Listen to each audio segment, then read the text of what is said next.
हमारे महाराज जी ने बताया कि एक अच्छे भक्त का लक्षण क्या होता है, सुनिएगा। एक अच्छे भक्त का लक्षण क्या है? एक संत भये नरसी जी। नरसी जी के बेटा भी भरी जवानी में भगवान के घर चले गए। नरसी जी के बेटे की मृत्यु हो गई। जब नरसी जी के बेटे की मृत्यु हुई तो लोगों ने कहा, नरसी तुम रोते नहीं हो, तुम्हारा बेटा मर गया, तुम रोए क्यों नहीं? नरसी जी ने कहा, मैं क्यों रोऊं? वो मेरा बेटा कब था कि मैं अपने बेटे के लिए रोऊं?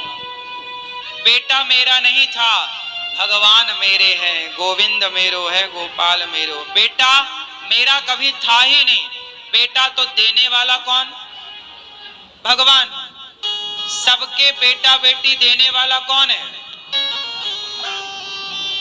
सबको देने वाले भगवान है। तो हम कौन होते हैं ये कहने वाले कि ये बेटा मेरा है, ये बेटी मेरी है?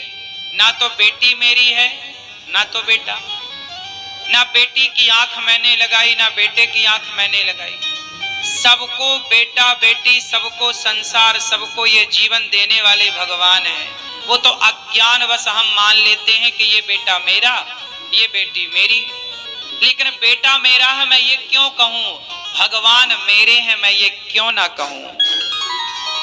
भगवान मेरे, भगवान मेरे हैं तो सब मेरा है, क्योंकि ये संसार भगवान का है। एक राजा प्रजा में घोषणा करता है कि जिसे जो चाहिए ले जाओ, जो चाहिए मांग लो। राजा ने सोने का ढेर लगाया, चांदी का ढेर लगाया, पैसे का ढेर लगाया, अनाज का ढेर लगाया, जमीन जायदादों के कागजों का ढेर लगाया। तुम्हें जो जायदाद चाहिए, जितनी चाहिए ले जाओ।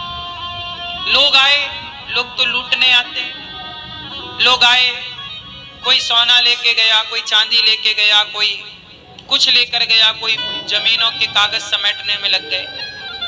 पर एक छोटी सी कन्या आई, लड़की। उस लड़की ने राजा से कहा कि महाराज, मैंने सुना है कि आज इन चीजों में आपने ढेर लगा रखे हैं, आप जिस चीज में हाथ रख दो वो आपका। राजा ने बोला, जो तुम्हें पसंद आए ले लो, जिस पर तुम हाथ रखो वो तुम्हारा।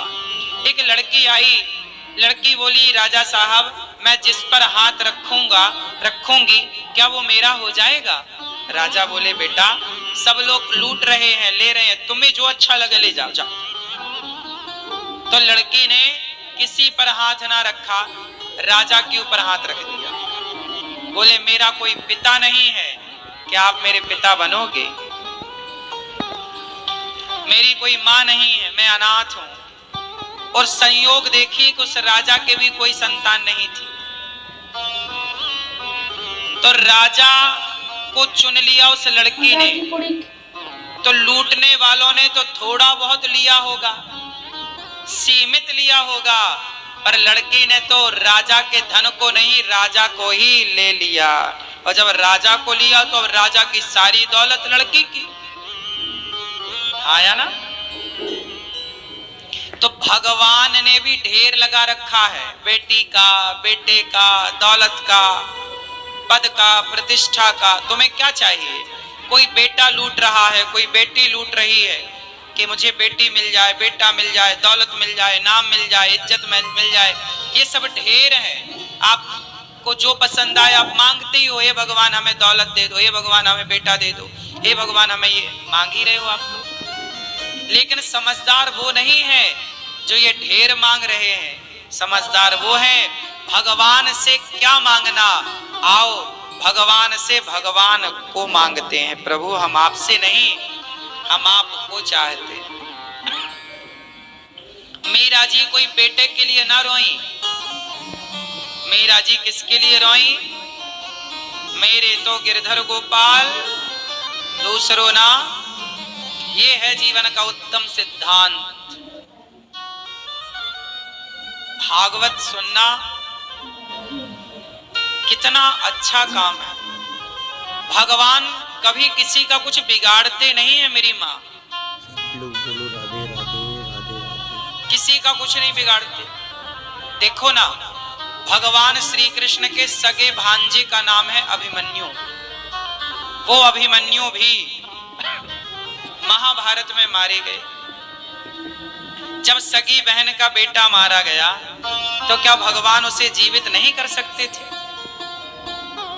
क्या लौटा नहीं सकते थे अपने बहन को, उसका बेटा? क्यों नहीं लौटाए? गुरु सांदीपनि जी का बेटा मर गया था। कई साल पहले मरे हुए बेटे को भगवान कृष्ण ने जिंदा करके लौटाया था कि ये रहा तुम्हारा बेटा, गुरु जी का।